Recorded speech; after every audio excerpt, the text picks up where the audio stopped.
14 सितंबर 2025 याद रखिएगा इस तारीख को, क्योंकि देश की राजनीति में आम जनता के लिए ये तारीख एक रियलिटी चेक बनकर आई। पिछले 11 सालों से जिस देश में केवल और केवल राष्ट्रवाद की राजनीति पर चुनाव जीते जा रहे हों, लड़े जा रहे हों, हर दिन जिस राष्ट्रवाद के मुद्दे पर न्यूज चैनल्स में प्राइम टाइम की बहस हो रही हो, उस राष्ट्रवाद के मुद्दे के जरिए कैसे एक आम आदमी को छला जा रहा है। 14 सितंबर 2025 को उस आम आदमी ने खुद अपनी आंखों से उसका जीता जागता प्रमाण देखा। दोस्तों, भारत और पाकिस्तान का एशिया कप में मैच हो गया। भारत ने पाकिस्तान को हरा दिया, बुरी तरह से हरा दिया, 7 विकेट से। लेकिन पॉइंट यहां पर मैच होने या ना होने का नहीं है। पॉइंट यह है कि इस मैच के जरिए बीजेपी की जो राष्ट्रवाद वाली पॉलिटिक्स थी ना, पूरी तरह से चकनाचूर हो गई है। क्या आपको प्रधानमंत्री नरेंद्र मोदी की तरफ से कोई बधाई संदेश दिखाई दिया? भारत और पाकिस्तान का जब भी मैच होता, मोदी बधाई संदेश देते। कई बार तो मोदी जब पवेलियन के अंदर होते हैं, क्रिकेटर से मिलने चले जाते हैं। एक बार तो खैर मैच देखने चले गए थे, वो अलग बात है कि सोशल मीडिया में उनकी पता नहीं इतना गलत तरीके से उनकी ट्रोलिंग हो गई, लोगों ने उनको पनौती कह दिया क्योंकि टीम मैच हार गई। इसके बाद मोदी पवेलियन के अंदर खिलाड़ियों से मिलने भी गए थे। लेकिन इस बार भारत ने इतनी शानदार जीत दर्ज की पाकिस्तान के खिलाफ, लेकिन मोदी ने कोई बधाई संदेश नहीं दिया।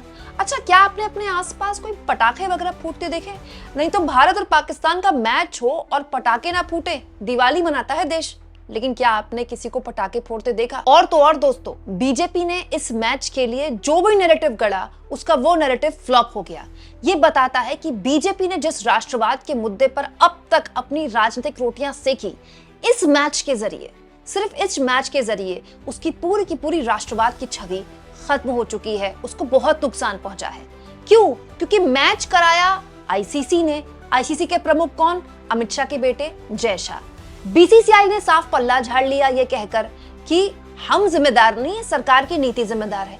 अनुराग ठाकुर जो दिल्ली की सड़कों पर गोली मारो डैश डैश के नारे लगाते हैं, वो खुद जस्टिफाई करने लगे कि भाई भारत के लिए तो इस तरह के टूर्नामेंट में हिस्सा लेना जरूरी है, नहीं तो टीम बाहर हो जाएगी। अरे बाहर होने दो यार, टीम को होने दो। नहीं चाहिए हमको एशिया कप, नहीं खेलना हमको एशिया कप। और तो और टीम के हमारे जो टीम इंडिया के मेंबर्स थे, उनका हैंडशेक ना करना या फिर उनसे पाकिस्तान के क्रिकेटर्स से बात ना करना, कुछ भी काम नहीं आया। इसमें देखिए क्रिकेटर्स की कोई गलती नहीं है। प्लेयर्स क्या करेंगे? प्लेयर्स से कह दिया जाएगा आपको मैच नहीं खेलना, प्लेयर्स नहीं खेलेंगे। प्लेयर्स की इसमें कोई इच्छा नहीं होती है। जब सरकार ये तय कर ले कि हम मैच नहीं खेलेंगे तो मैच नहीं खेलेंगे। जब सरकार ये तय कर ले कि हम मैच खेलेंगे तो फिर तो आपको मैच खेलना पड़ेगा। दोस्तों, पॉइंट ये कि ये कैसा फैसला है जिसके जरिए बीजेपी के उसके अपने कट्टर समर्थक भी उससे नाराज हो गए। ये पहली बार मैं देख रही हूँ कि बीजेपी के कट्टर सपोर्टर भी उसको सुना रहे हैं कि अब चुप हो जाओ, फालतू की बयानबाजी और फालतू की जो लफबाजी है वो करना बंद कर दो। दोस्तों, हुआ क्या कि पहले तो जब मैच क्यों हो रहा है इसको लेकर बहस हुई तो बीजेपी के लोगों ने इसके लिए भी कांग्रेस पार्टी को जिम्मेदार ठहरा दिया, जो कि पिछले हर समस्या के लिए होता ही है। लेकिन अब इसमें भी आप एक्सपोज हो ही जाएंगे क्योंकि सरकार आपकी, बीसीसीआई आपका, और आप इतनी ताकतवर सरकार की फोन पर आप वॉर रुकवा देते हैं और मैच नहीं रुकवा पा रहे हैं, तो आप इसको जस्टिफाई नहीं कर सकते। फिर क्या हुआ, जब मैच जीत गई टीम इंडिया तो बीजेपी के लोग इसको प्रमोट करने लगे कि देखिए पहलगांव का आतंकी हमले का हमने बदला ले लिया। ये भी एक गलत नैरेटिव है। मैच से बदला लेंगे आप?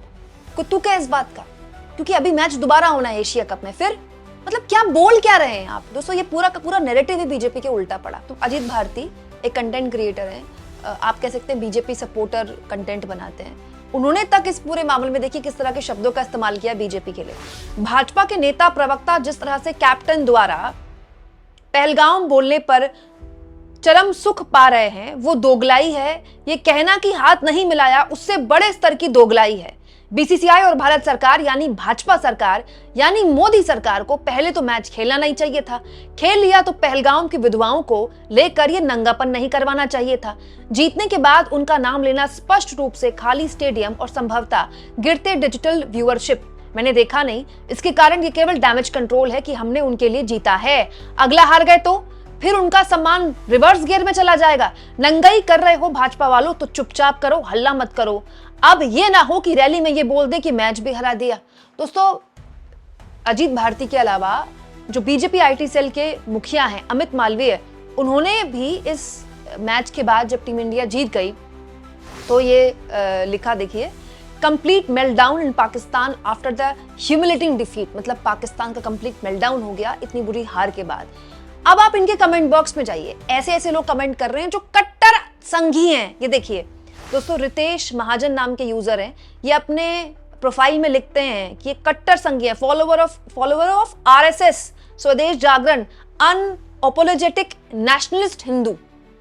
अपने आप को नेशनल हिंदू बनाने वाले रितेश महाजन कहते हैं। इसमें मेल्टडाउन जैसा कुछ भी नहीं है। बीजेपी लीडर्स शायद भूल गए कि देश पहले आता है और उन्होंने अपने आप को इस इवेंट में प्रमोट करने पर लगा दिया। कल तो ऐसा लग रहा था जैसे वो इसके लिए पुश कर रहे हैं कि मैच हो। आपने इतनी बड़ी गलती की है, थैंक्स टू द ब्लंडर, आपने ये गलती की है। You have handled Pappu and his team all the ammunition they need. आपने मतलब कांग्रेस पार्टी और राहुल गांधी को एक मौका दे दिया, आप अब खुद पर हमला करवा लें। ये कट्टर बीजेपी सपोर्टर संघी लोग कह रहे हैं। दोस्तों, के रमेश नाम के यूजर लिखते हैं, better to keep quiet on this matter, not to further raise people's anger. लोगों का गुस्सा और मत बढ़ाइए, इससे अच्छा चुप हो जाइए। दोस्तों, पीके नाम के यूजर लिखते हैं, Amit ji just don't persist on this, do not try the patience of common people please. कि अमित जी अब आप चुप रहिए इस पे, आम आदमी के गुस्सा और मत बढ़ाइए। ये सारे बीजेपी सपोर्टर हैं, ये सारे बीजेपी आईटी सेल के मुखिया के सपोर्टर रहे हैं। अमित जी कर रहे हैं जो, क्यों कर रहे हैं? बात बीजेपी सपोर्टर और आरएसएस सपोर्टर की नहीं है भाई। कोई भी आम आदमी है उसको उसका दिल दुखेगा कि अभी आप ऑपरेशन सिंदूर पर वोट मांग रहे हैं, तिरंगा यात्रा निकाल रहे हैं। मोदी मणिपुर गए हैं एक दिन पहले, तो वहां पर ऑपरेशन सिंदूर की तारीफ कर रहे हैं, और एक दिन बाद आप मैच खेल रहे हैं, और ना केवल मैच खेल रहे हैं बल्कि उसको जस्टिफाई कर रहे हैं फालतू के कुतर्क देकर।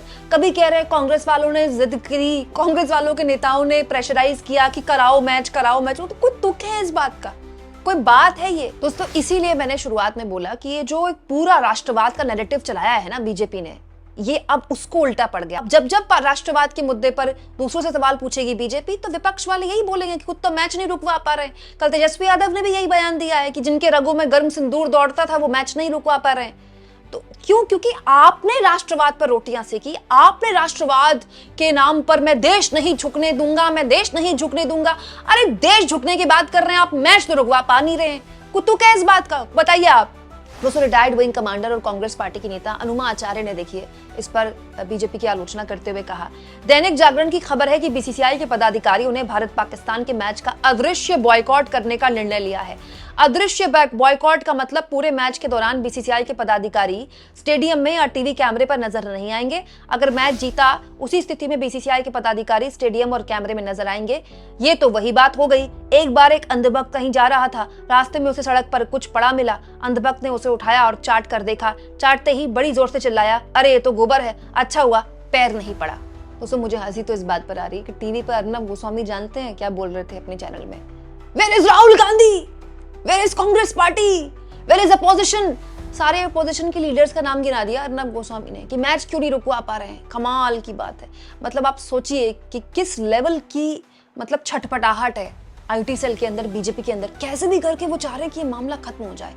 अब मैच जीत गए तो कह रहे देखिए पहलगाम आतंकी हमले के जो हमारे पीड़ित लोग थे उनका हमने बदला ले लिया, तो फिर हमने ऑपरेशन सिंदूर क्यों किया? मैच से ही बदला ले लेते। दोस्तों, इसे कहते हैं अति नहीं करनी चाहिए। आपने इस राष्ट्रवाद के मुद्दे पर अति राजनीति की, और क्योंकि आप इसके ब्रांड एम्बेसडर बन गए, आपने ठेका ले लिया किसी को भी एंटी नेशनल और नेशनल कहने का, तो अब भुगती है आपके साथ भी यही होगा।